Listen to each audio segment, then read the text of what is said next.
여기에도 탄약 그거 있었는데? 저기서 그 탄약 같은 것들이 지금 발굴된 게 여기다가 전시되고. 아니, 현재도 탄약으로 쓰이냐고요. 탄약 장치, 현재도. 네. 그리고, he said that this area has been and still the ammunition storage underneath serial pits full underneath this hill.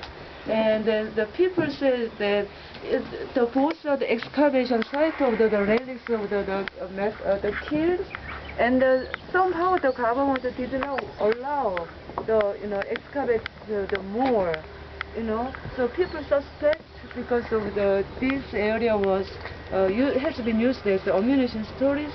That's why the government does not allow any more investigation. So you can see there's some concrete there, right? Yeah. And the two sides are connected to this hill. Yeah. So during the massacre of the two tribes, the South Korean police put the dead corpse, in front of the gate of the ammunition storage. And that's how they buried it. This is the ammunition storage.